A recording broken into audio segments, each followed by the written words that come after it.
tardes para todos y para todas. Bienvenidos y bienvenidas. De antemano va a ser un encuentro muy íntimo, muy de amigos, muy colectivo. De alguna manera, gracias por estar aquí presentes. El año pasado tuvimos la oportunidad de hacer el lanzamiento de nuestro libro, LT, una venganza estética, que aquí lo tienen. Lo pueden comprar acá. Vale 80, pero se lo dejan en 30, ¿cierto? Sí. Deberíamos rifar uno al final. Bueno, sí. Entonces, el año pasado estuvimos en el lanzamiento de este libro. Este año estamos haciendo un ejercicio de creación con base en la narración oral, o en lo que nosotros conocemos como popularmente como la cuentería. Entonces estamos contando o haciendo un ejercicio que se llama Don Quijote en cuentería. Don Quijote en cuentería, aquí les voy a dar, para los que no tienen, que la puedan rotar, ahí. Se llama Don Quijote en cuentería. Y básicamente el propósito es contar, narrar cada uno de los capítulos de Don Quijote hasta culminar los 124 capítulos. Son 124 capítulos. Empezamos esta hazaña, esta empresa quijotesca en agosto de 2024, y en estos momentos vamos en el capítulo 34. Capítulo 34. Nos quedan aproximadamente 90. Esperamos terminar, esperamos finalizar. Necesitamos tener vida, necesitamos tener amistad, salud y por supuesto dinero, porque esto también es de inversión. ¿Quiénes nos apoyan en este proyecto de Don Quijote en cuentería? Nos apoyan principalmente la Universidad Imaginaria de USME, en la cual estoy haciendo un doctorado imaginario en narración oral, ¿sí? En la Facultad de Feas Artes, a la cual pertenece la narración oral y otras artes populares que no pertenecen a las bellas artes, ¿no? La cuentería hace parte de esas feas artes, pero ustedes saben que lo feo también tiene su cosita extraña por ahí, ¿no?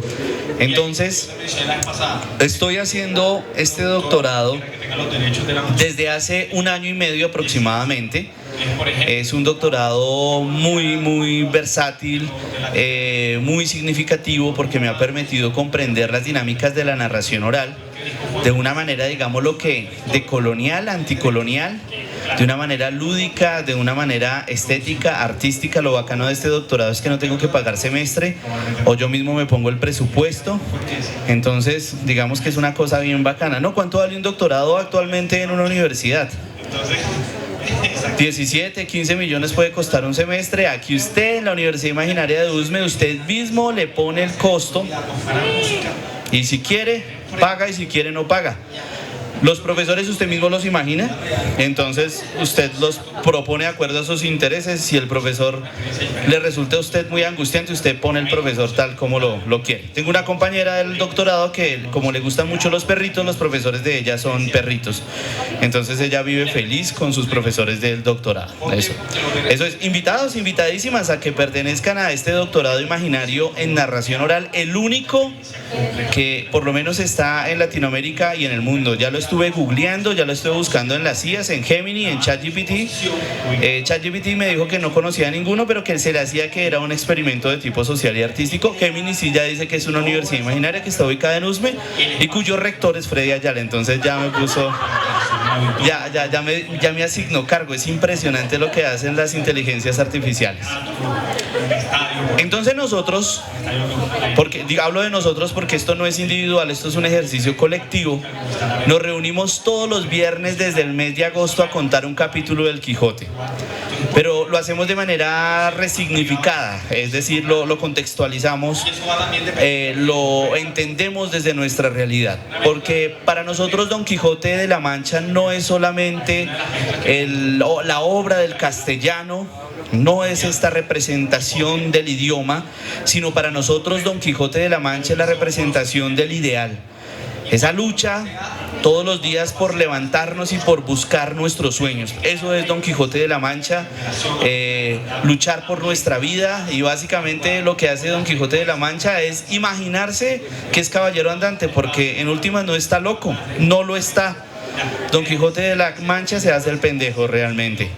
Lo que pasa es que está aburrido absolutamente de la realidad que lo rodea y prefiere más bien aparentar que es Don Quijote de la Mancha, pero no lo es. O bueno, sí lo es, que es caballero. Entonces, nosotros aspiramos a finalizar este proyecto en el año 2026, abril del 2026, con el capítulo 124 de Don Quijote de la Mancha. Nuestra aspiración, o por lo menos ya le dije a los compañeros cuenteros, que lo pensamos hacer en el Teatro Jorge Eliezer Gaitán. Así es.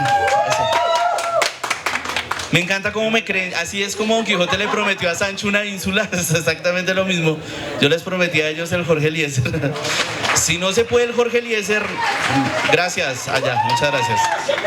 Lo hacemos donde se puede.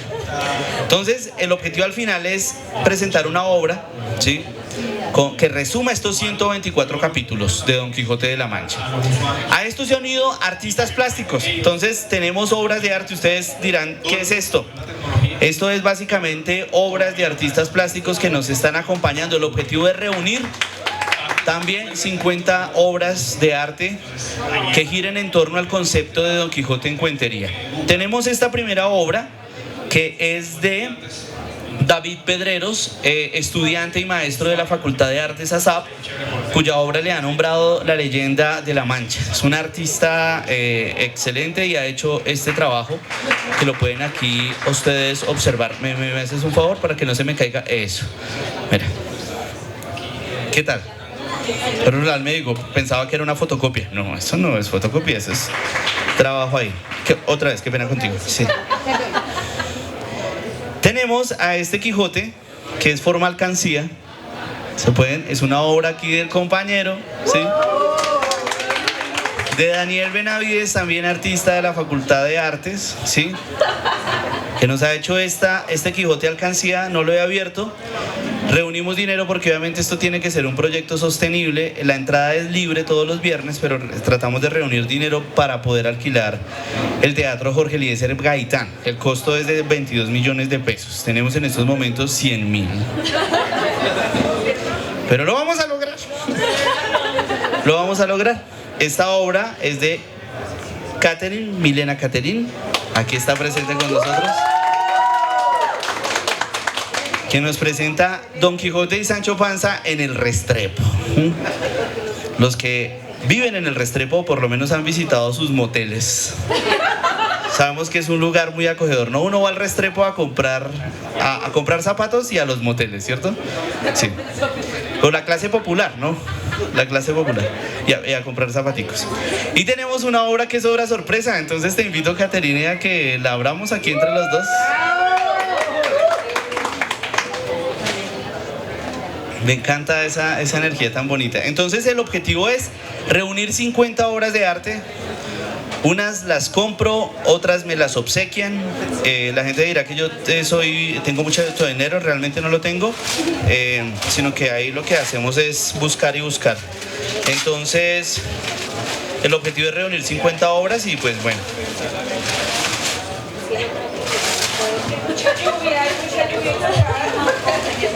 Oh, como Navidad, Sí. Pero no rompan el lienzo. No lo vayan a romper, por favor.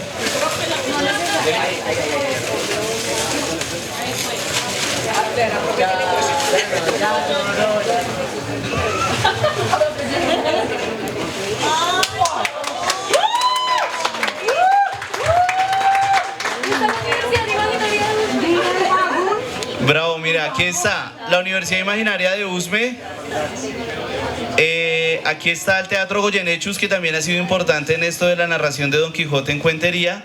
Y al lado está el vagón de la Universidad de la Gran Colombia, que queda ahí al frente de la Universidad de la Gran Colombia. Este proyecto se hace con la licenciatura en Humanidades y Lengua Castellana de la Universidad de la Gran Colombia, de la Facultad de Ciencias de la Educación. Y este se supone que soy yo. No, tengo una olla en la cabeza porque iba a buscar el yelmo de Mambrino, que realmente el yelmo de Mambrino era como una de un barbero, pero realmente no lo encontré, entonces me tocó con una olla. Pero lo importante, bueno, muchas gracias, ya está la fotico, ¿cierto? Entonces, eso es lo que estamos haciendo, compañeros y compañeras. Si en algún momento ustedes están desocupados un viernes en la tarde allá en la Universidad de la Gran Colombia con la licenciatura en Humanidades y Lengua Castellana, creo que es el segundo programa acreditado de la universidad junto con Arquitectura, acreditado de alta calidad, sí. Entonces estamos ahí haciendo ese ejercicio escénico creativo para que ustedes se acerquen y lo observen. Nosotros, como les digo, yo no solo paso a contar los cuentos, sino que tengo un colectivo de amigos de la universidad, de otras universidades, de la Universidad Distrital, la Universidad de la Gran Colombia, que me han estado acompañando durante estos casi ya cuántos meses, ¿no? 8 meses, 9 meses, ya vamos 9 meses contando Don Quijote. Entonces hoy vamos a darles una pequeña muestra, vamos a contar cuenticos de 5 minutos para dejar esto aquí en la memoria viva hoy, 2025 o 5 de mayo de 2025. Entonces quiero que escuchen esos cuentos. Escuchar cuentos es, digamos que una de las manifestaciones artísticas más antiguas de la humanidad. Un arte que digamos tenemos muy arraigado porque nosotros como latinoamericanos somos muy narradores orales, somos muy cuenteros, a diferencia de los europeos, que ellos sí son muy griegos, argumentativos, ¿no? Ellos son más filosóficos, sí. A Hegel no lo criaron con historias, sino con aforismos filosóficos, sí. No lo acostaban con frases como el problema de la historia es un problema dialéctico, y Hegel se asustaba y toda la cosa. También nosotros nos cuentan la historia del putas de Aguadas, la historia de los abuelos, del cómo el diablo se le apareció al abuelo, al tío, todo eso, todo ese tipo de cosas. Entonces, bueno, vamos a hacer esa muestra de cuentería, querido público. Nos están viendo en vivo, ¿cierto? Saludo en vivo allá a toda la Universidad de la Gran Colombia. Estamos aquí pasando un espacio muy bacano, con gente que siempre que pasa no se quedan, pero sonríen, y eso me parece importantísimo, ¿cierto? Pasan y sonríen. Dirán, ay, mire ese gnomo allá hablando. Siguen ahí. Vamos a empezar entonces de la Universidad Distrital, de la Facultad de Artes. Entonces reciban con un fuerte aplauso a Daniel.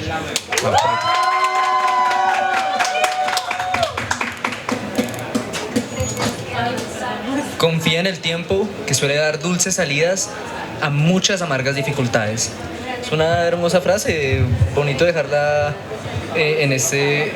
Lo voy a dejar como un bello regalo. Y hablando del tiempo, yo me voy a ir un poquito al pasado, incluso hablando de abuelos. Vengo a hablar de él, de mi abuelo. Vengo a contar... ¿Ya más duro? Mentira, ya, aquí sí ya. Vengo a contar una historia de mi abuelo. Pero antes de contarla, me gustaría hacer mención de algo, de una bendición, de algo muy bendito. O sea, mencionar el bendito sea. Que bendito sea el porro que se fumó el monje franciscano Fray Fernando de Jesús Larrea cuando dijo en la novena de Aguinaldos, y cito: "O Adonai potente, a Moisés hablando de Israel al pueblo diste los mandatos entregados en piedra al tatareto de Moisés dentro del monte Sinaí, y que dentro de ellos decía que no robarás". Pues la historia que vengo a contarles el día de hoy es la historia de un hombre llamado Alfredo Benavides, un hombre con un prontuario criminal tan grande que dentro de él tenía acciones tan inefables como haber empapelado toda la iglesia del pueblo Córdoba Nariño con imágenes a escala 1 a 1 del rostro del Che Guevara, o incluso en acciones no tan comunistas el haber robado el cultivo más grande de granos de toda la región, y no bastándole con esto, haberlo hecho frente a los ojos del dueño del mismo cultivo. Pues en esta ocasión, Alfredo Benavides pudo haber cometido el robo más grande de la historia moderna colombiana, de no haber sido que cayó víctima de su propio karma. Dícese que en épocas de estudio, terminando el año escolar, a él le dictaban una clase de agricultura, en la cual tenían que, a final de todo el periodo, entregar una cosecha bien cuidada, bien cuidada y bien cultivada. Y un día antes de la entrega, frente a su casa, se le presentó un compañero de toda la vida, un amigo del alma, un parcero, un hermano de otra madre, un joven que se llamaba, y ponga la atención al nombre, Don Exequías Justo. Exequías Justo, hágame el hijo de puta favor con el nombrecito, Don Exequías Justo. Con razón él mantenía la vida tan jodida, si es que se la jodieron desde el momento en que nació con ese nombre tan maluco. Él era de muy escasos recursos, con razón es que no le alcanzó ni siquiera para el nombre. Y pues Don Exequías Justo venía a pedirle ayuda a Alfredo Benavides de que le diera algo con qué comer durante la semana. Alfredo no era una persona millonaria, así que tampoco tenía con qué darle, pero sí tenía una muy buena cabeza.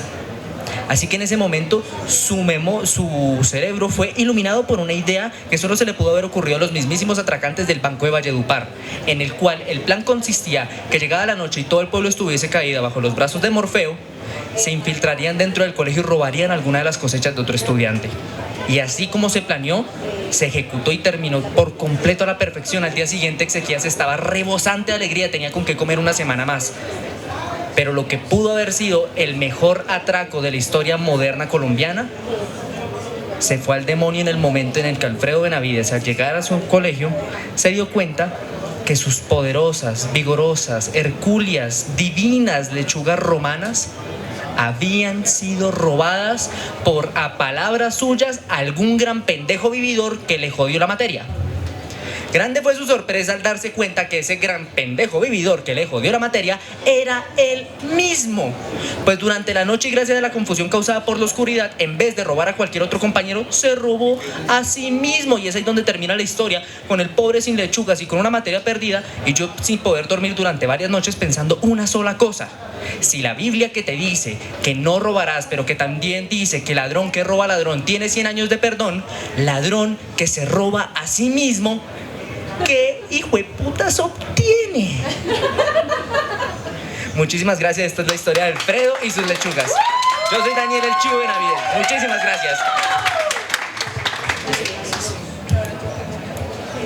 Y ahora reciban con un fuerte aplauso a Marjorie de la Universidad La Gran Colombia, graduada de la licenciatura en Humanidades y Lengua Castellana. Gracias. Bueno, yo también fui castigada con el nombre. No sé si ustedes han escuchado la canción de El Hijo Desobediente de Antonio Aguilar. Bueno, vamos a vincular también lo popular con la oralidad y pues con el poder de la palabra. Este cuento se titula Hijo, no vayas al baile. Es de mi autoría. El brillo del sol se desvanece con el transcurso del día. Son las 4 de la tarde, pero aún se ve el reflejo de unos pálidos y fugaces rayos de luz que chocan contra la casona de los viejos Arango. Una pareja de ancianos con un matrimonio eterno. La unión y la lucha de dos paisas de pura cepa, los cuales vivían en una casita colonial situada en las montañas antioqueñas, una región donde sobresalen los cultivos de café, su gente pujante y la memoria como símbolo de las experiencias vividas del alma y el corazón. En arcaicas mecedoras que adornaban el balcón de la casona, los dos viejos enamorados se tomaban el último tinto de la tarde. Pues como bien sabemos, la cafeína está dispuesta a darse la pela con el dios Morfeo. Es una disputa con el insomnio. Después de las 6 de la tarde, los viejos solo quieren dormir para olvidar. No esperan que la noche se arrime y ellos estén mirando hacia el techo. En la casa de los Arango, a la señora Oscuridad no se le da tregua. Mientras que estos dos seres decrépitos se deleitan el último sorbo estimulante del sistema nervioso y corazón, en la radio departamental se transmite el corrido del hijo desobediente. La mente de la señora Elvia se llena de imágenes tristes, violentas y mortuorias. Pues al escuchar la historia de Lucio Vázquez, rememora el 8 de septiembre del año 1988. Y como en la canción que se escucha de fondo, su corazón de madre también le avisaba que no saliera y se cuidara de la traición. Era un sábado en la tarde. Ovidio regresaba de recoger café y labrar la tierra con su padre Jacinto. Entró a la casa, saludó a su mamá y a sus hermanas como si tuviera prisa. Sin cruzar palabra, se quitó las botas pantaneras, dejó a un lado el machete y se dirigió directo al baño. Tomó una larga ducha, se vistió y se arregló. Su madre, que se percató de su impecable presentación, le preguntó: María, me dijo, ¿es que piensa ir al pueblo?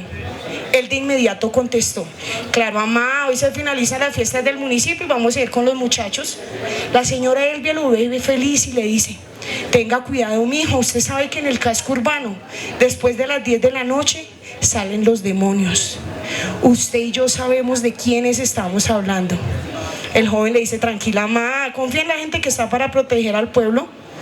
La señora Elvia lo ve feliz y le dice, sin embargo, le advierte que en el mundo no hay que confiar en plenitud, que existen lobos vestidos de oveja El joven la mira y con la velocidad angustiosa con la que ella le habló, asimismo él lo olvidó. En su afán de acicalarse se aplicó el perfume como paso final a ese ritual higiénico y terapéutico. Alistó la billetera, ensilló su caballo y decidió emprender camino hacia el municipio de Segovia y pasar un momento agradable en medio de la gente y el aguardiente antioqueño. Sin pasar más minutos, se despidió de sus hermanas que estaban jugando en la sala. Con un grito lejano dijo: "Nos vemos ahora, padre", y finaliza su partida, sellando la frente de su madre con un perpetuo beso.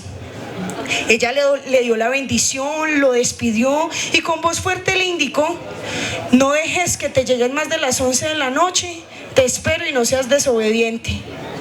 Media hora duró el recorrido de la finca al municipio de Segovia. Ovidio compartía con gente conocida y desconocida que se aglomeraban en la plazoleta central. Era un derroche de paz y alegría, una danza de civiles en medio de seres combatientes que acordonaron el lugar. Eran las 10:30 de la noche, pero Ovidio hizo caso omiso a las palabras y al palpitar de su madre. Alrededor de las 11 de la noche, las armas militantes de ciertos grupos públicos y nacionales arremetieron contra los habitantes del municipio de Segovia, apagando la festividad de la forma más nefasta. El miedo, la zozobra y la muerte impregnaron el lugar. Los que algún día los habitantes de Segovia creyeron salvadores, esa noche de septiembre eran opresores. Exactamente a las 11 de la noche, Ovidio y 44 personas más perdieron la vida como Lucio Vázquez. Fin. Gracias. Para estudiar, o sea, así son los ricos, ¿no? O sea, además estudiar antropología, es muy excéntrico, ¿no? O sea, pero bueno, muy bien, bienvenida Joana, muchísimas gracias. Un aplauso para Joana. Y tampoco tengo trabajo, ¿no?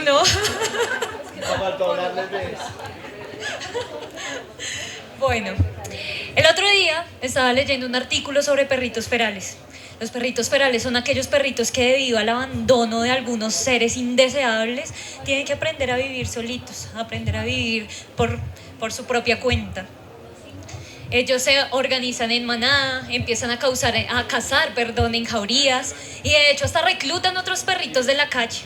El término feral viene de feralis, que significa fiera, criminal, criminal, salvaje. Días después, me soñé que estaba saliendo de una farra con unos amigos, estábamos en Chapinero, eran aproximadamente las 5:30 de la mañana, y obviamente a esa hora lo que cualquier adolescente como yo haría es seguirla, ¿cierto? Así que decidimos irnos para la casa de un amigo que vivía cerca a la Nacho, precisamente como para continuar un poquito más con la farrita, ¿cierto? Cuando nos fuimos por toda la 45 caminando, y cuando llegamos a la 30 nos dimos cuenta que había una protesta, pero era una protesta muy diferente a las comunes. Era una protesta que primero era a las aproximadamente 5:46, y los mamertos jamás madrugan. Y la segunda era que el sonido no sonaba igual.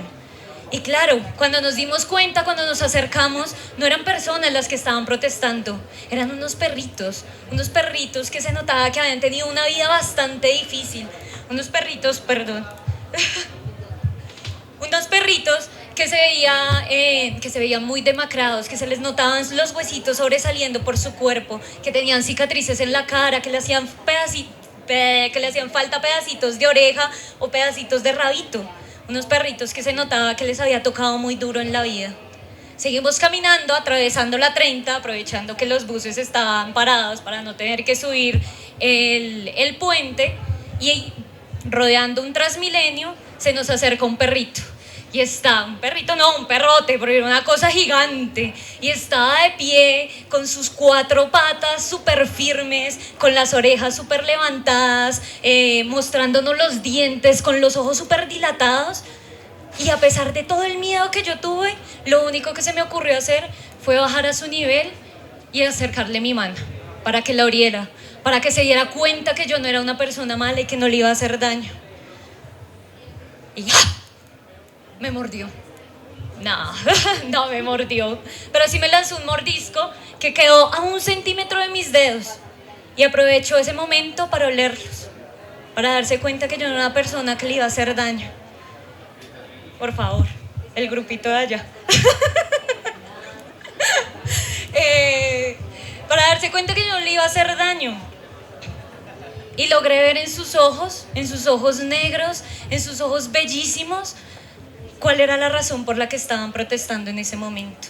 Y me di cuenta que ellos estaban protestando ahí por amor, por exigir respeto, por exigir que nosotros como humanos seamos capaces de brindarles la responsabilidad. Sigan que sí hay pan, sigan. Que sí, que nosotros como humanos seamos capaces de tener la responsabilidad de cuidar de ellos. Me di cuenta que él había sido un perrito muy lindo, un cachorrito que le regalaron a una niña para su cumpleaños, y mientras fue cachorrito todo fue espectacular. Sin embargo, poco a poco empezó a crecer, y eso implicó que se empezaron a enojar con él, porque mordía, porque aruñaba los muebles, porque se hacía chichi en cualquier parte. Y un día lo subieron a su auto. Él estaba completamente feliz porque jamás se había subido en un carro, pero cuando llegó a un lugar súper lejano, un bosque, allí lo dejaron abandonado. Y por eso fue que él se volvió un perrito feral. Y por eso es que ellos estaban protestando ahí en ese momento. Estaban protestando por culpa de nosotros. Salí de mi trance cuando una señora loca sacó su cabeza por el Transmilenio y les gritó: ¡estudien, canchosos! Y en ese momento llegó el SMAT y arremetió contra ellos. Y les empezó a tirar aturdidoras. Y les empezó a tirar, ¿cómo se llaman? Con estos chorros de agua. Y les empezó a tirar gases lacrimógenos. Con mis amigos también salimos corriendo. Uno de esos gases lacrimógenos me cayó en el pie, pero pues yo lo logré esquivar. Pero el otro gas me pegó en la cabeza. Si yo hubiese sido más alta, tal vez en ese momento sería Dylan Cruz. Pero no. Seguí corriendo, pero mi velocidad poco a poco empezó a disminuir. Hasta que un amigo me cogió de la mano y me siguió jalando. Pero yo no logré seguir y me desmayé. Cuando me desperté, me di cuenta que en realidad todo había sido un sueño. Que no había ningunos perritos que estaban protestando por amor, por cariño y por un cuidado respetuoso. Era yo quien había estado en esa marcha exigiendo una educación pública y de calidad, exigiendo salud, exigiendo respeto también por nosotros como humanos, exigiendo una vida digna, exigiendo muchas cosas que nos hacen falta a nosotros como pueblo colombiano. Cuando me desperté estaba envuelta en un colchón y los policías y los del SMAT me estaban dando bolillo y pata como a rata en balde. Me di cuenta que seguramente no iba a salir viva. Me di cuenta que seguramente me iban a violar. Y me iban a torturar, y me iban a matar. Y sí, podrán matarme, podrán callar mi cuerpo, podrán callar mis ojos, podrán callar mi voz, pero jamás, jamás callarán nuestros sueños de lucha. Gracias.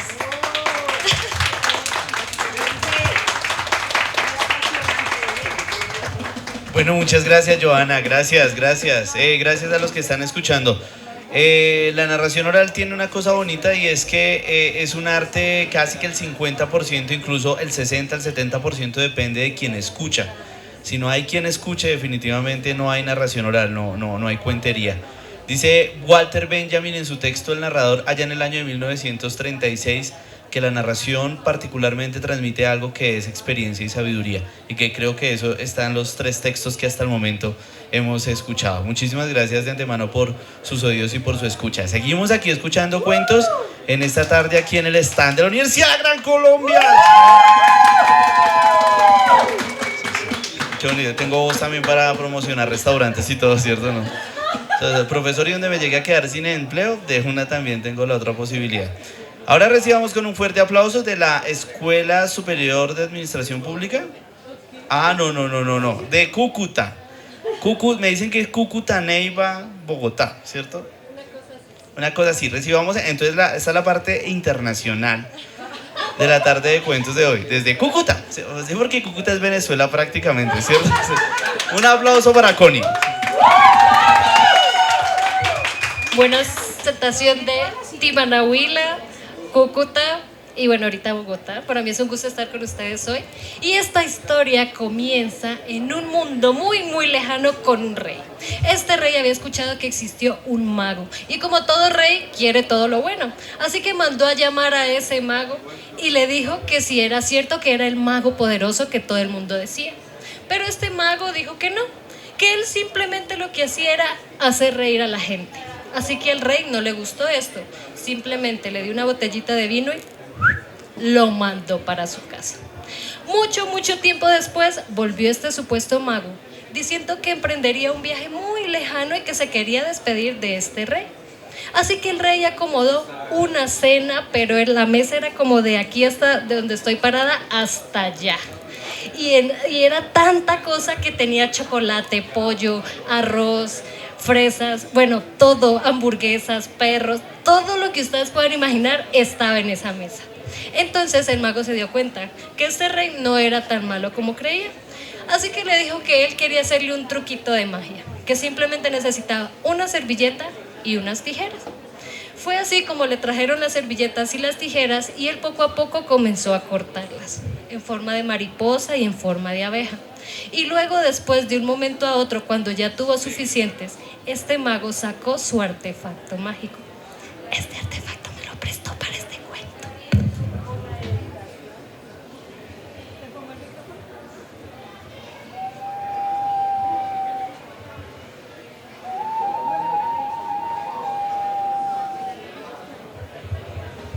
Y poco a poco, las mariposas y las abejas comenzaron a moverse por todo lado. Las mariposas comenzaron a pegarse en las cabezas de las mujeres y las mariposas en las vestiduras de aquel rey. El rey estaba tan emocionado, tan contento que le preguntó qué tan larga iba a ser su vida. Y él le dijo que esto dependería del cuidado que tuviera con el medio ambiente. Él como que le quedó ahí sonando, pero no preguntó más. Después de esto, el mago se dio cuenta que ya era momento de volver a traer a sus animales y fue así como nuevamente sacó su artefacto mágico y sopló.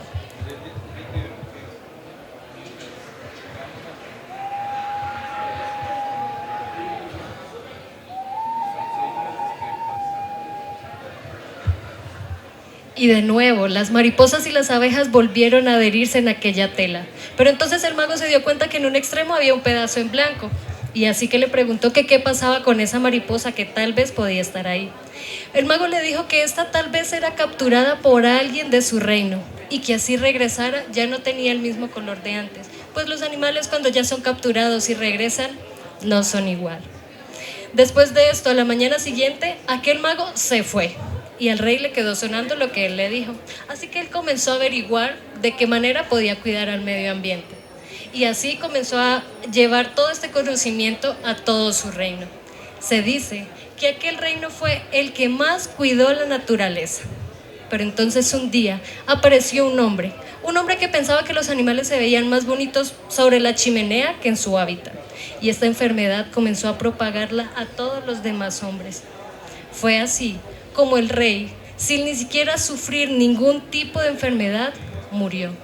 Pero entonces se cuenta que este mismo conocimiento es el que actualmente conservamos. Por eso es que algunas personas aún cuidamos el medio ambiente. Muchas gracias. Muchísimas gracias, Connie. Bellísimo ese texto a propósito del lanzamiento anterior, ¿no? El fracking, sí. Conectadísimos aquí todos. Muchísimas gracias por ese cuento tan bello y por el sonido misterioso ahí que genera. ¿Cierto? Uno parece, escuchando cuentos parece un niño chiquito, ¿no? Uno ahí, ¿les contaron cuentos cuando eran niños? ¿Sí? ¿Sí? ¿Te contaron cuentos? ¿O pura televisión? ¿Pura televisión a ti? Sí, claro, los cuenticos siempre hacen falta. Bueno, entonces vamos ahora sí de la Escuela de Administración Pública, ¿sí? Con Lisset. A ver, les contextualizo para los que llegaron nuevos. Este es el colectivo que me están acompañando cada 8 días aquí en la Universidad la Universidad de la Gran Colombia, aquí en este vagoncito que está enfrente de la universidad, que es una donación que hizo el ferrocarril, se la hizo la universidad, ahí caben 30 personas y es bacano porque es como si estuviéramos en Transmilenio, ¿cierto? Entonces me siento ahí como de verdad como en un Transmilenio, sí. Falta que alguien se suba a robar y quedaría completico. ahí está bonito, está la Universidad de la Gran Colombia. Entonces, este es el colectivo, los que siempre cada 8 días están acompañándome ahí en esta empresa de contar Don Quijote de la Mancha. Y bueno, ahora reciban con un fuerte aplauso a Lice. Hola, ¿cómo están? ¿Cómo están? Pero díganlo animados. ¿Lo están pasando mal? ¿Por allá atrás lo están pasando mal? No, la están pasando súper bien. ¿Por allá? Dios mío, falta energía. Connie, pasa esa vaina. Bueno, me presento, mi nombre es Camila Mallorquín y algo que tengo que decirles es que soy cuentera, pero como una buena cuentera soy muy borracha. Alguno, él asiente. ¿A ti te gusta beber? Mentiroso, tienes cara de borracho. Tienes cara de que vas a salir de acá a hartar de todo. Un lunes, como debe ser. ¿A ti te gusta beber? Sí, pero no puedo, la gasto. Ay, no. ¿Cuántos años tienes? 27. Ay, qué triste. ¿A ti? Como toda buena rola. Bueno, a mí me gusta beber y generalmente me reúno con varias gente a tomar. Ese combo hace parte de esa gente. Triste o bendecidamente. Y también con mi mejor amiga Adriana. Mi mejor amiga Adriana es una muchacha que conocí en la universidad y ella no, pues digamos como que cuando sale a tomar única y exclusivamente a tomar. Entonces si tú la invitas a bailar se emputa porque ella sale a tomar. ¿Y qué pasa? Que ella, una de las tantas noches que salimos a beber, ella no le gusta mucho hablar de su vida, pero empieza a sonar una melodía y ella dice como, esto me acuerda de mi familia. Cosa rara. Ella, tras de que no le gusta mucho hablar de su vida, nunca habla mucho menos de su familia. Me dice que cuando vivía por allá hace muchos años, tenía tal vez unos 9 o 10 años, ella tenía mucho talento para cantar. Y su papá siempre le decía que ella iba a ser la mejor cantante del mundo. Y ella vivía en una finca por allá muy lejos, en una colina bastante grande. Y la finca tenía un par de vacas y tenía sobre todo cultivos de morita, de moras. Entonces ella lo que hacía con su hermano era irse a robar las moras. Así que el papá se imputaba muchísimo porque cuando iban a sacar las moras ya no había nada porque pues esta nena se había comido todo con la hermana. Entonces, a veces también otra de las cosas que les gustaba hacer era jugar con una perrita. Ellos tenían una perrita, entonces le lanzaban el palo así bien lejos y la perrita iba corriendo y entonces así se la pasaban jugando y así se la pasaba todas las tardes. Y Adriana era muy feliz hasta que un día la felicidad se convirtió en tristeza. Y se convirtió en tristeza porque de esa colina empezaron a llegar diferentes hombres vestidos de verde y empezaron a entrar a la casa de ellos. En medio de eso la mamá llega y le dice a Adriana que se meta debajo de la cama y que no deje que nadie se la lleve y que haga mucho silencio. Ella, como buena niña, que ya había vivido esto muchas ocasiones antes, se metió debajo de la cama y así estaba temblando de miedo. Solo escuchaba los latires de la perrita. Intentaba mirar por un lado y mirar por el otro a ver si encontraba a su hermano debajo de alguna de las otras camas, pero pues realmente no lo veía.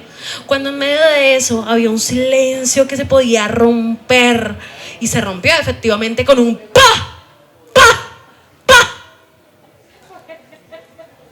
Esto fue un estruendo tenaz que ella solamente hizo que toda la gente empezara a sentir más miedo, más pavor. Ella abrió los ojos y cuando vio es que su perrita había caído al suelo. Esperó que cayera la noche y de ahí la niña solamente salió y vio el cuerpo de su mamá, el cuerpo de su papá y el cuerpo de su hermano botados en el suelo. En medio de la desesperación ella solamente sentía como no podía respirar, como las piernas le temblaban y las lágrimas empezaban a salir de una forma descomunal. Pero ya había recordado que le había hecho una promesa a su mamá, era que si algo así llegara a pasar, ella solamente saldría a buscar refugio en otro lado, porque iban a volver a buscarlo. Así que ella solamente acarició a su perrita, le dio un beso en la frente a su mamá, a su hermano y a su papá, y de ahí se fue corriendo a buscar refugio. Y ahí le dijeron que que se fuera para la guerrilla, que la única forma para que estos hombres no la atraparan era yendo hacia allá.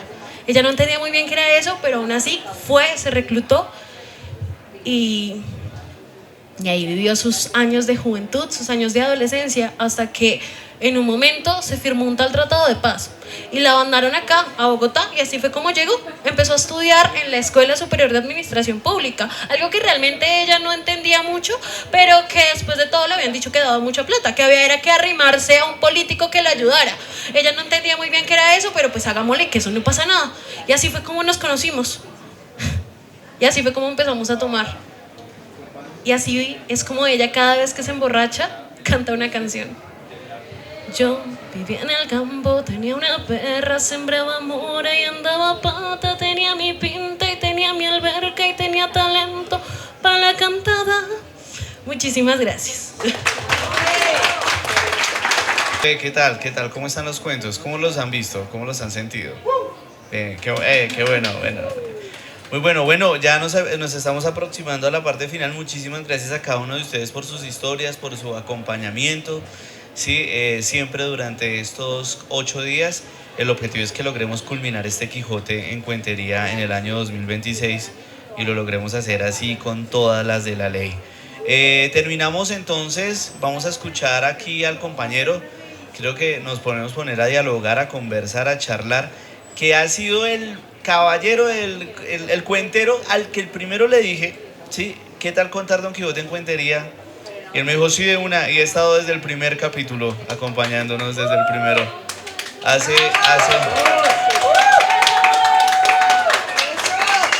Falló como 4 capítulos porque se accidentó, se le partieron las costillas. Yo le dije, hermano, no, o sea, por favor, más seriedad con esto, o sea, ¿cómo se va a accidentar ahorita? O sea, no tiene que escoger bien cuando hace eso, ¿listo?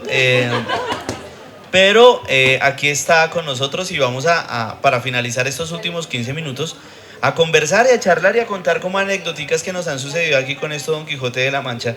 Pero entonces te doy la voz, apreciado Carlos Sierra, para que charlemos aquí un ratico. Bien. Damas y caballeros, muy buenas tardes. ¿Cómo están? Mira lo bonito, eso que está allá en la pantalla del Politécnico es el espacio de cuentería del Politécnico. Mira cómo es la palabra de coincidente. Bien, estamos, queridos hermanos, estamos aquí reunidos porque la palabra nos convoca. Vamos para no saltar del anonimato al desprestigio bruscamente, evitamos que yo contara, no enlodar esta cosa bella que estaba sucediendo. Y vamos a conversar un ratico velozmente con Freddy, el gestor, el paridor de esto. Pero no quise tomarme yo la voz cantante, así que le pedimos a los seguidores y a algunos del público que no fueran tan afines que escribieran unas preguntitas, unas consulticas que le interesaran alrededor tuyo, Freddy. Entonces, quiero empezar. Aquí hay unas preguntitas. Mira, el primero dice: el Quijote tiene... Cervantes lleva fallecido y siendo memoria 409 años. El Quijote, en su primera parte, está hace 420 años a disposición del público, ya había imprenta, y hace 410 años está la parte 2. La pregunta es, ¿cuántos años tienes? 42. ¡Qué maravilla! Un aplauso, por favor. Estos son los conversatorios académicos. Bien, desde un inhóspito lugar desconocido dice: ¿crees que en el éxito de tu iniciativa pesa más la forma en que adaptas e interpretas con profesionalismo y calidad la obra cervantina o tu natural donaire y encanto inocultables? ¿Qué opinas al respecto, papá? Obviamente mi encanto, donaire encantador. Bien. Esta recién llega. ¿Por qué no siguen contando las narradoras en vez de ese par de remedios desmedrados de Sancho y Quijote? ¿Cómo así? ¿Cómo es?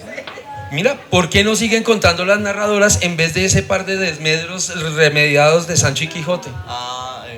No sé, yo creo que la formuló él. Sí, porque él es así, él la formuló. ¿Es verdad que realizan su actividad cada viernes en un vagón porque son un montón de vagos? Postdata, estudien. Sí, básicamente ser vagos. Hacemos esto porque no tenemos nada más que hacer y esto es así. Bravo, maestro Freddy, bravo. Muchas gracias. Muy amable, muy amable. Mira, esta sí parece una persona seria, una persona emprendedora. ¿Qué les han parecido las deliciosas carnes procesadas de Kobe Burger? Pedidos al 318-217-5779 que visitan el evento semanal del Quijote en Cuentería. Bueno, son muy ricas, ¿no? O sea, sigan comiendo hamburguesa. Muy bien. Estupendo, porque es que allá no solo comemos cuento, comemos carnes procesadas. Bueno, en todo esto que nos ha pasado en estos viajes impresionantes, hemos encontrado una cosa bien interesante. El maestro Freddy quiso proponer en principio un encuentro y creo que en muy poquito tiempo ha logrado una cosa más grande que la que se propuso quizás. Pues no voy a decir más grande que él, porque no quiero hacer caricaturas grotescas, porque esto es un asunto serio y académico. De manera que, Freddy, realmente, ya sin fastidiar con los corresponsales, mano, su merced, cuando se propuso esto, usted se veía, mano, creando un espacio de narración y de encuentro polifónico, polifacético y de largo alcance como esto. De verdad, arrancando. No, yo no me imaginaba nada, yo no me imaginaba nada. Yo dije, voy a contar el capítulo, voy a contar Don Quijote y voy a ver qué pasa, ¿no? Entonces fui contando el primero, el segundo y así hasta ahora. Pero me he dado cuenta que he tenido unos efectos muy interesantes contar Don Quijote. Por ejemplo, esto que habla Vladimir Nabokov, que es el contagio.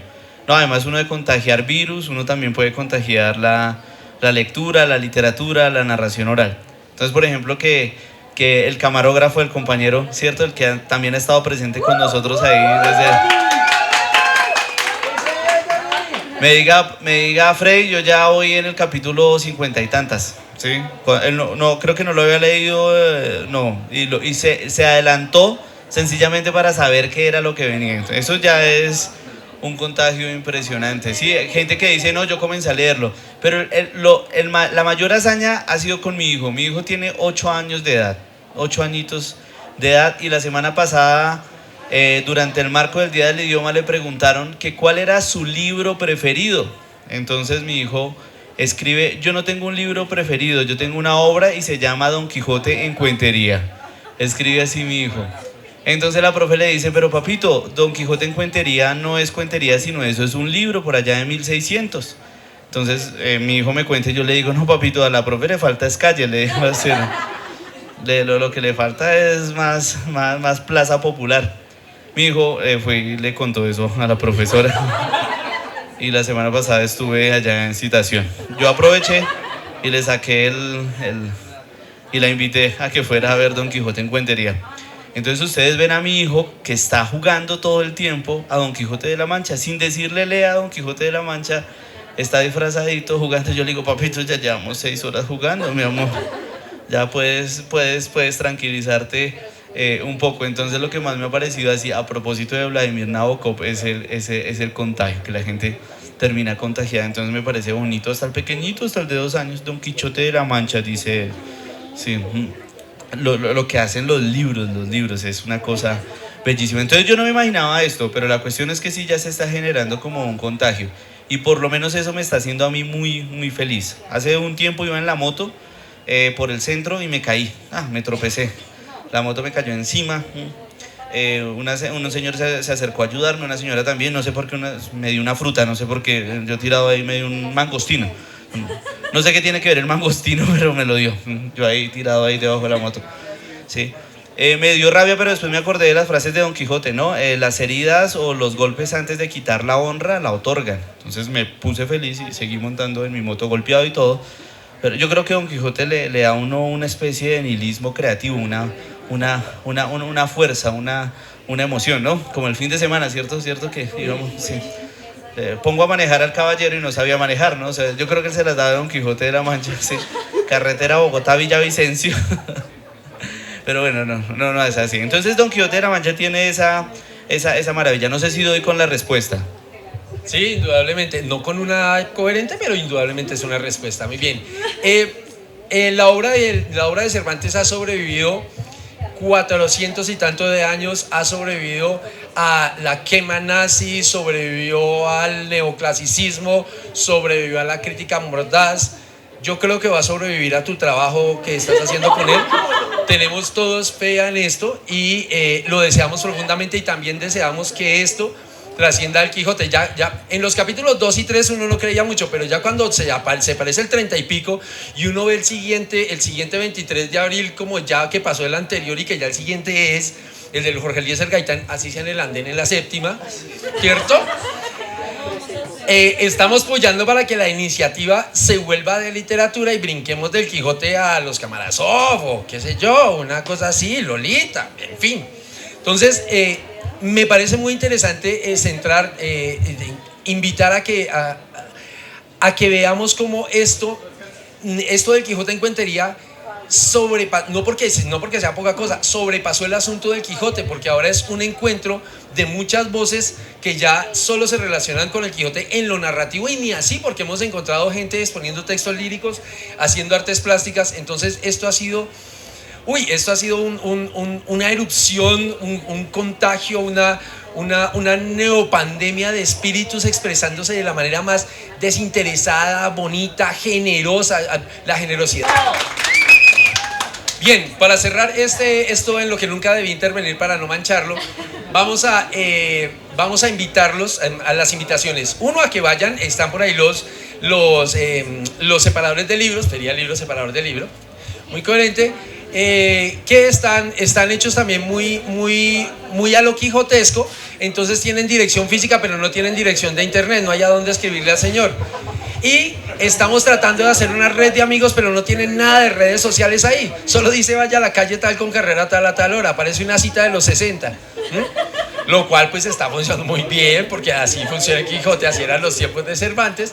Y quisiera pedirle a Freddy quizás un mensaje de cierre con una invitación a leer y a querer y a viajar en el sueño que produce eso que uno lee y que lo traspasa, que no es lo mismo que entender lo que uno lee, sino esa cosa que lo impele a usted a ver unas cosas que todos pudimos haber leído en el colegio o ahora mismo, pero uno de nosotros tiene el arranque de emprender y de sentarse como un Quijote frente a la nada a empezar a disparar palabra que acaba convocando espíritus. Hermano, eso es maravilloso.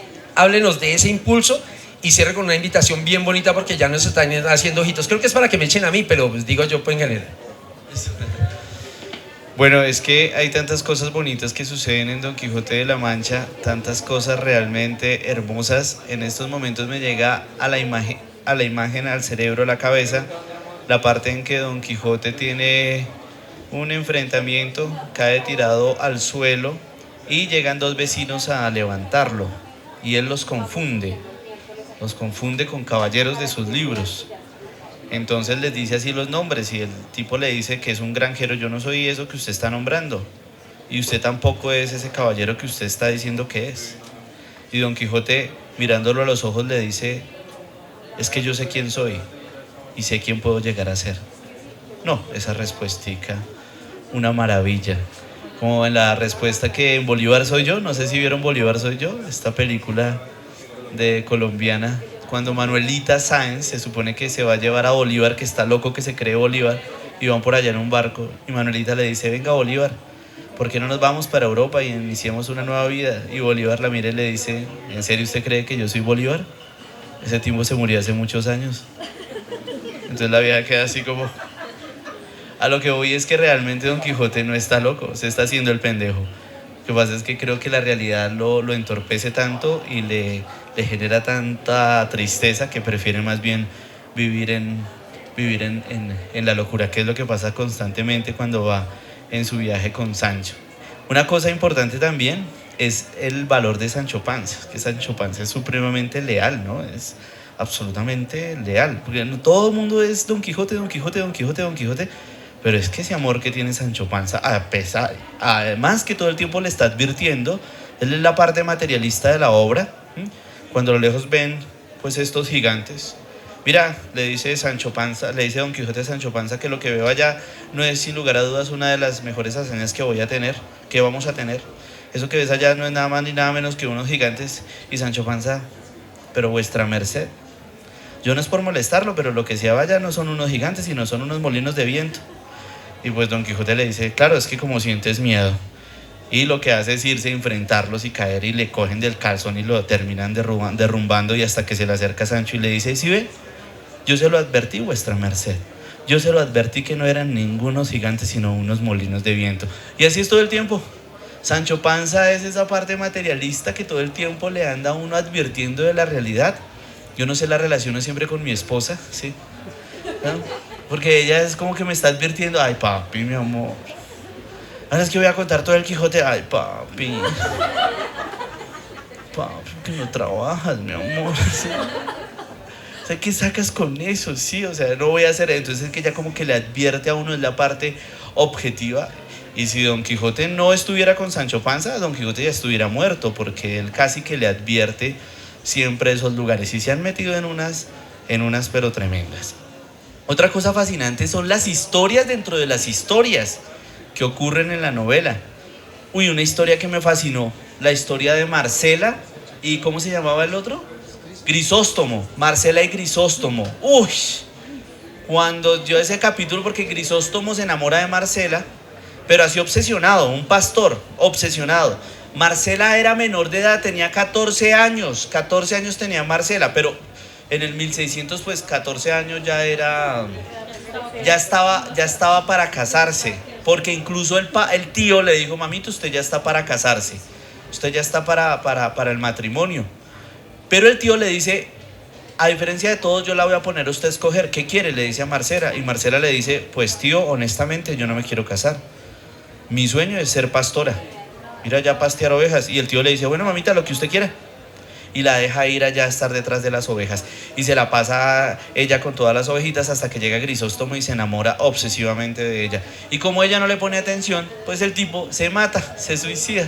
Y todo el mundo la culpa a ella, todo el mundo culpa a Marcela. Ay, es que Marcela, sí, si fuera contemporánea, ay, esa Marcela es una puta, ay, esa Marcela es de lo peor, esa Marcela hizo que Grisóstomo se matara, ay, esa Marcela, y eso lo entierran y todo, pues, por el suicidio todos lo acompañan, Don Quijote y Sancho Panza van a acompañarlo también, y el día del entierro aparece Marcela, la pastorcita, hermosa ella, divina. Se para frente a todos y dice, a mí me dan 5 minutos porque tengo un discurso. Ese día que yo conté ese cuento, yo no pude contarlo con mis palabras. Me tocó leer el discurso de Marcela tal cual. Siento que es un discurso feminista poderoso, que en otras palabras le decía, no es mi culpa que yo sea bella y no es mi culpa que usted se haya enamorado de mí. Usted es el culpable. Y a mí no me tiene que usted obligar a que yo le tengo que corresponder. Lo que pasaba con todos los cuentos de hadas, que al final que si el príncipe quería que ella estuviera, pues entonces ella tenía que acceder a él, pero no. Entonces si ese señor se mató, fue por su culpa, no por mi culpa, ¿sí? Pero un discurso casi de 3-4 páginas, no sé si recuerdan que lo leí completo, ya salí de verdad una cosa sorprendente porque es el contexto. Esta niña tiene 14 años, la época es una cosa absolutamente fuertísima. Eso me dio un impacto así de sobremanera. Y la otra historia, la reciente, estas novelas como la historia de ¿cómo se llaman estos? Este cuarteto, Fernando, Cardenio, Dorotea y Lucinda, un cuarteto, se enamoran unos de otros. Fernando abusa de Lucinda, no lo dice la novela propiamente, pero Fernando le lava el oído a Lucinda, ¿sí? A Dorotea, le dice que no, que le gusta, y Dorotea, ay no, que no, ay que sí, no, y termina convenciéndola y terminan obviamente acostándose, pero obviamente en el libro no lo dice, uno lo supone porque el tipo al otro día se fue a las 6 de la mañana. Yo no sé si es que yo soy muy enfermo, ¿cierto? Pero algo tuvo que pasar en esas 6 horas. La cuestión es que ya cuando el tipo no vuelve, ella se siente supremamente indignada, pero indignadísima, y va a buscarlo, y por eso enloquece, porque el tipo terminó fue engañándola. Y ahí hicimos todo un tratado sobre la infidelidad, el engaño y la manipulación. Y bueno, no sé, que siempre hay una cosa que he aprendido de todo esto, ya te doy la palabra, querido, es que cómo yo cuento el Quijote, que eso me parece esencial, porque he visto unas propagandas que dicen, hey, Para grabar las reuniones, querido estudiante, ya no es necesario que escribas, sino grábala y después este te la transcribe. Siento que es tan importante escribir porque mire la manera como yo ensayo el Quijote.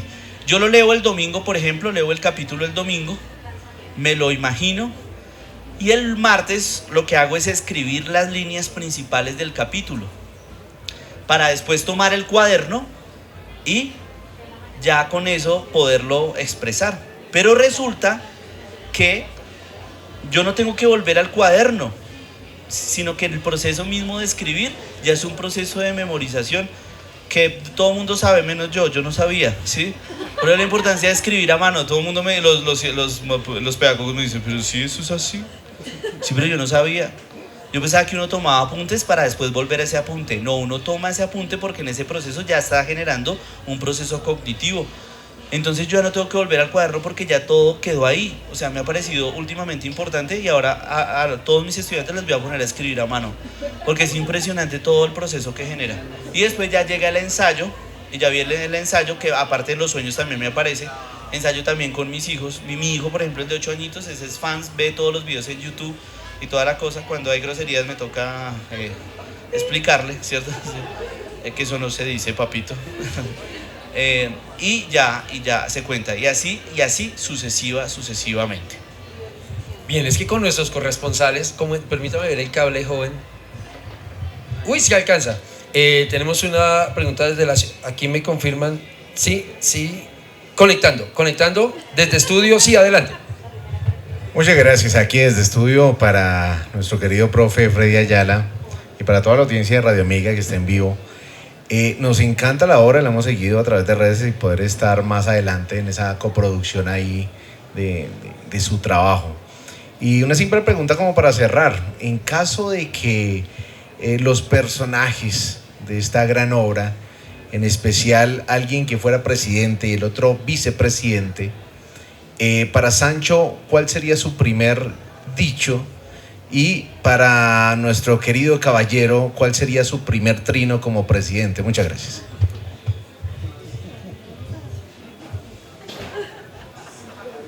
Siempre metiéndole política a la verdad. Bueno, ¿cuál puede ser el de...?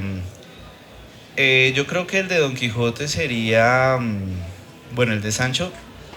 Venga, ayúdenme a pensar cuál puede ser el de Sancho. Bueno, el de Sancho es por fin logré la presidencia, ¿no? Ahora comer. Y ahora vivir sabroso, sí. Y el de Don Quijote sería... Hay que desconfiar de las mañanas radiantes. Parodiando a Estanislao Zuleta. Ese es el... Bueno, muchísimas gracias a todos y todas. Gracias por su asistencia. Entonces, invitadísimos, estamos todos los viernes a las 6 de la tarde en este vagón contando Don Quijote en Cuentería. Todos los capítulos están en YouTube, en mi canal de Freddy Alexander Ayala Herrera. También hay micrófono abierto, si alguien quiere ya contar, expresarse. Son 2 horitas para compartir y para estar allá en comunidad, porque eso son actos democráticos. Nuevamente para los que están, les presento, estas son obras que se han creado y artistas plásticos que se han querido unir al ejercicio. Nuevamente un aplauso para Catherine por esta obra tan maravillosa. Está recién entregado y mira, aquí están los 3 lugares donde nos hemos presentado y toda la cosa con el yelmo de Mambrino. Ese es el capítulo preferido de mi hijo, el yelmo de Mambrino. Pero en mi caso es una olla, porque me esquejé una olla y musa. No, es que mira lo que me pasó, eso sí fue verdad. Con Don Quijote me han pasado unas cosas grandísimas y es que esto como se replica y toda la cosa.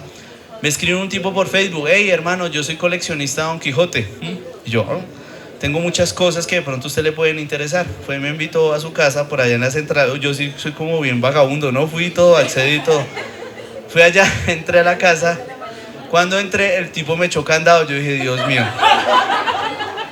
Yo virgen, no confíen en eso. Yo dije, pero ¿dónde está la colección? Yo veía un tipo solitario que vivía solo, puros colillas de cigarrillo, puros cómics. Yo dije, bueno, friki sí es, pero... ¿Cuándo va a la cocina y me trae una olla y musa? Y me dice, hermano, mire, este es el yelmo de Mambrino. Yo hermano, eso es una olla. Hermano, pues usted mira a ver qué quiere creer. ¿Usted quién es, Sancho o Don Quijote? Porque si fuera Don Quijote sabría que ese es el yelmo de Mambrino. Yo, ¿cuánto vale? 150.000 pesos. O sea, yo dije, ¿cómo? Me toca salir de la casa. O sea, no voy a perder mi virginidad acá. O sea, entonces me tocó darle los 150 y quedarme con una olla que debí traer acá. Me ha pasado eso. Como mi hijo me comenzó a creer también, estaba ya pasando por un puente peatonal, y una señora iba caminando y la señora se quedó mirándome así y me dijo, ¿tú eres Freddy Ayala? Yo, sí. Freddy, ¿tú eres el de Don Quijote en Cuentería? Sí, mi hijo ahí. Me dijo, mira Freddy, yo te he seguido y lo que haces es maravilloso. No he podido verte en vivo, no he podido verte, pero yo sigo tus videos en YouTube, Freddy. Me encanta, y te deseo de todo corazón que lo cumplas y que te vaya muy bien. Me sigo caminando con mi hijo me mira, papi, ¿es verdad entonces lo que tú haces? O sea, mi hijo todo el tiempo pensó que yo estaba mintiendo. Y desde ahí fue que el chino se engomó con la idea de Don Quijote y llegó a contarle a mi esposa, mamá, decir, una vez también estábamos en tu bar, ¿no? Estábamos en tu bar tomando cuando llegó también un tipo. Eso, o sea, es que la gente dice, es que este tipo está diciendo mentira. Llegó un tipo, se sentó solo y nos miraba así. Y yo ya todo incómodo. ¿Sí? Se va a inmolar, se va a inmolar. Sí, se va a inmolar. Igual yo también soy coqueto. Hasta que el tipo se nos acerca y nos dice, es que yo también soy seguidor de Don Quijote en Cuentería, ¿cierto? O sea, unas cosas rarísimas. Y mi sueño sería encontrarme a Don Quijote un día por ahí caminando y que me diga, me encanta como mi papá y mi mamá no estudiaron hasta segundo de primaria. Ellos no son lectores, no son leídos. Yo vengo de un capital cultural bajo. Pero mi mamá sabía la importancia de los libros. Sí, cuando yo estaba, o sea, como en cuarto, quinto, mi mamá, que trabajaba como empleada en casas de familia y todo, me llevaba libros para que yo los leyera. Me decía, papito, leas ese libro. Y yo, mamita, pero ese es un directorio telefónico. Si me importa un culo, se lo aprende. Y yo, Rodríguez Ramírez 452. O sea, mi mamá sabía la importancia del libro. Y mi papá, ya cuando comencé a hablarle de Don Quijote, mi papá asumió Don Quijote como si existiera. Es increíble el problema que hay con Don Quijote entre la realidad y la ficción, porque uno habla más de Don Quijote que del mismo Cervantes. O sea, existe más Don Quijote que Cervantes. Es una cosa maravillosa. Y una vez mi papá con un poquito de unos señores de esos pensionados estaban ahí hablando, echando carreta. Entonces estaban hablando de historia, uno hablando de Napoleón, el otro de Hitler, y llegó mi papá. Yo conozco un señor, Don Quijote de la Mancha. Él existió por allá en 1600. Eso era un señor que enfrentó por allá unos gigantes y todos lo miraban así. Oiga, don Felipe sabe harto, ¿no? Historia. Gracias a mi hijo que estudió literatura ya. Y yo allá mirando, papá, no, por favor. Entonces, bueno, eso nos dejan los libros y está cordialmente invitados para que nos puedan acompañar cualquier viernes allá en la tarde. Muchísimas gracias y qué tarde tan bonita. Gracias.